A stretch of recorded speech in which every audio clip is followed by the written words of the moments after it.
going on, guys? Black Scout Survival. Welcome to a Noonday Live.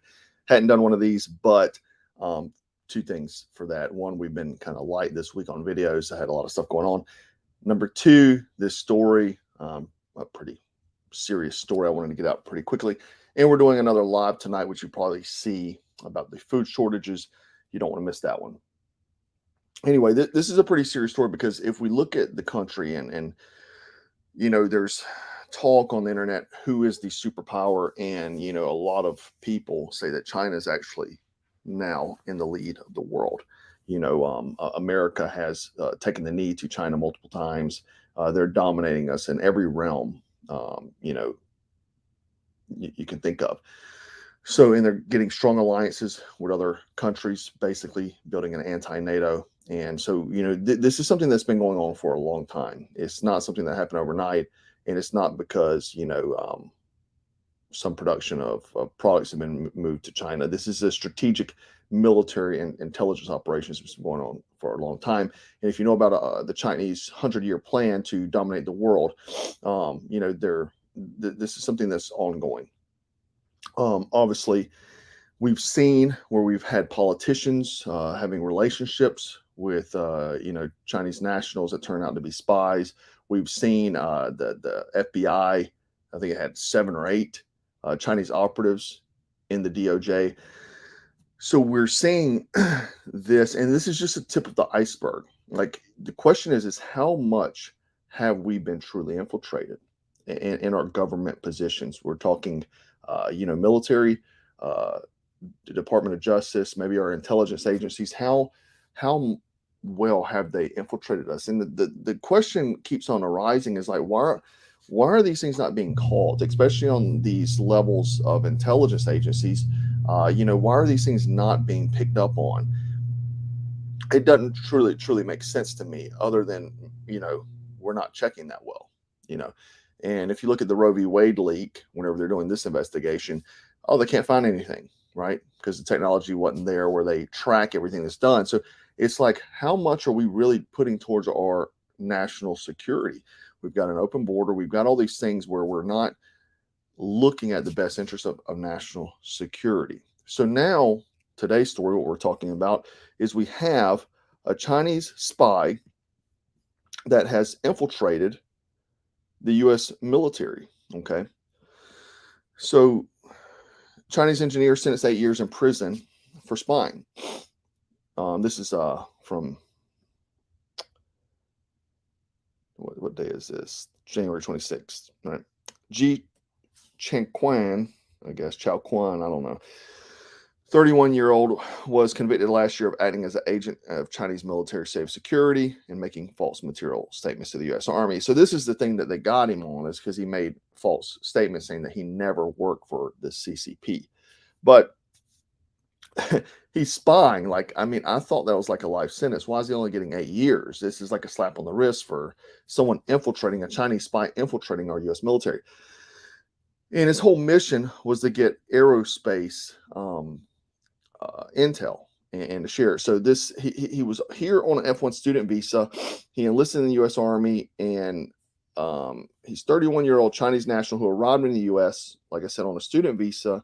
And he was convicted last year on 1 count of conspiracy to act as an agent of a foreign government, 1 count of acting as an agent to the People's Republic of China, and 1 count of making false statements to the U.S. Army. He was arrested and charged in 2018 after arriving in the U.S. on F1 student visa to study electrical engineering at the Illinois Institute of Technology of Chicago. Evidence at trial showed that while in the U.S., he was working on the direction of high-ranking intelligence officers in the Jiangsu Province Ministry State Security, which is the JSSD. That's what I'll refer to from now on because it's too difficult to say.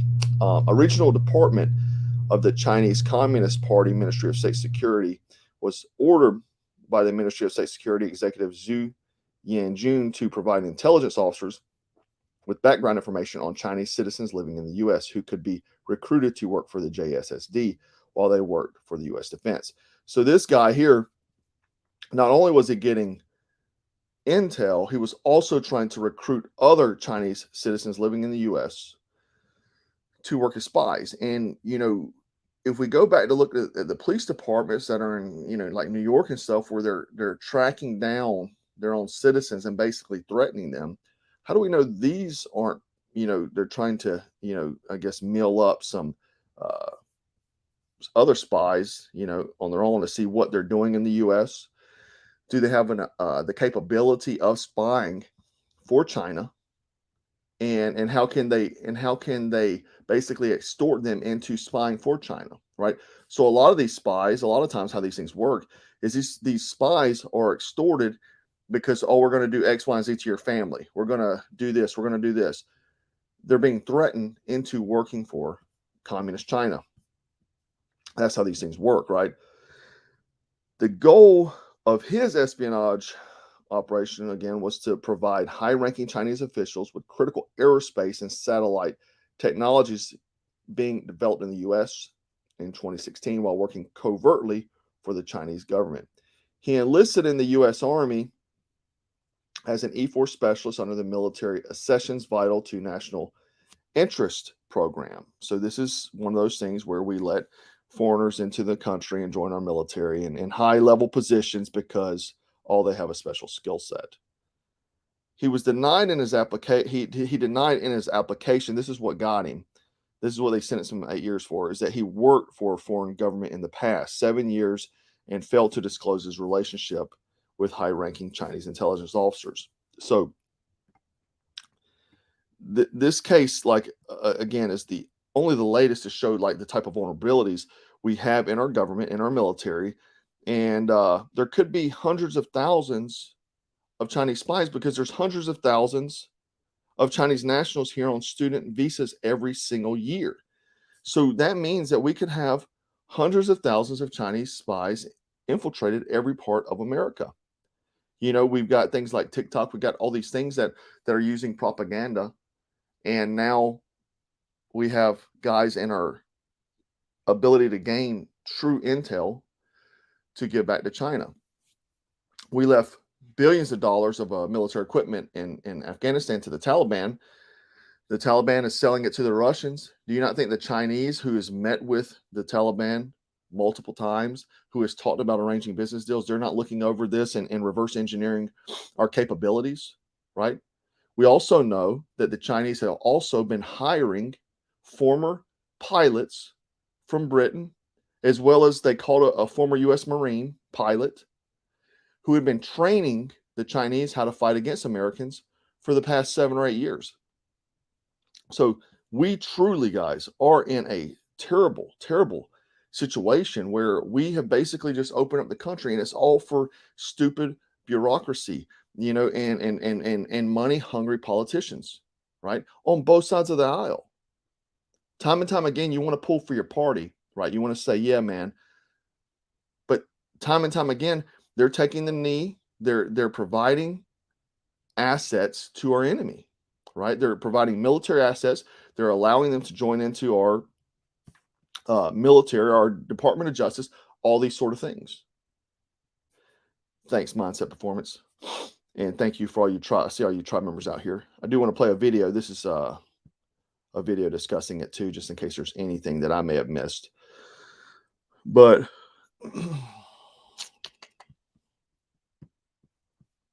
a Chinese engineer has been sentenced to 8 years in prison for being a part of Beijing's efforts to extract advanced aerospace and satellite technologies developed by U.S. entities. The U.S. Department of Justice said on Wednesday, January 25th, that 31-year-old Ji Taochen was providing China's Ministry of State Security information on 8 individuals for potential recruitment, some of whom were... Yeah, so not only was he getting intel of the avionics stuff, he's also recruiting other people in high-level positions said to be U.S. defense contractors. He reportedly received directions from now-jailed Xu Yanjun, a deputy division director of the MSS's Jiangsu branch. Xu was sentenced to 20 years behind bars last year after being found guilty of trade secret theft targeting GE Aviation and other aviation firms. The DO... So, this guy got 20 years. I mean, this should be a much stiffer sentence, because this is the thing. These guys are national heroes. Think about it. They're national heroes to China now. When they get out, they're going to live their families getting well taken care of, all these sort of things, because they are national heroes. They're martyrs for their country. Jase said Chinese engineer Ji was part of Beijing's efforts to obtain cutting-edge aeronautical and satellite technology being developed by companies within the U.S. Ji arrived in the U.S. via a student. And we know how easy it is for even low-ranking soldiers or airmen or whatever to get their hands on classified documents. It isn't hard. Like, they can get it, and especially with cell phones, they can take photos, these sort of things. It's not difficult to get this type of very sensitive information, to get a hold of it. I mean, we had the president of the United States, who's got classified documents strung all over his garage. So it's not very difficult to get these classified documents. Visa in 2013. 1 year after his graduation in 2016, he enlisted in the U.S. Army Reserves under a program that allows foreigners to be recruited, providing their abilities are deemed vital to the national interest. Shortly. So that program needs to be shut down ASAP. Like, why in the world would we recruit foreign nationals to join our military like this, right? In these positions where they're around classified or sensitive information that could be used against us. It doesn't make sense. Thanks, Mike. Yeah, join the tribe. Great place to network. Go join like-minded people. You're going to need them. You're going to need them. It's the tides will not turn. It's only going to get worse. It's only going to get deeper, guys. But the thing is that I think our country, our politicians, both sides of the fence, because they're not doing anything. They're failing us. They're failing the country. Our security is gone. And truthfully, like Mike just said, join the tribe. Make your own group if you can. If you don't have your own group, join our tribe. Get a network. Get organized. But if you don't have that, or if you do have that, make sure you've got people you can trust, you can count on, because no one is coming to save you. I keep saying this time and time again. No one is coming to save you. No one is looking out for your best interest. Politicians only look out for themselves, their money, and their bank accounts, and their power. So anyhow, I thought this was a crazy story, to see, because we keep seeing these things popping up. Chinese national high level in Department of Justice. Chinese national has had access to top secret files. Do this, working for this politician. Time and time again, it's happening. It's not stopping.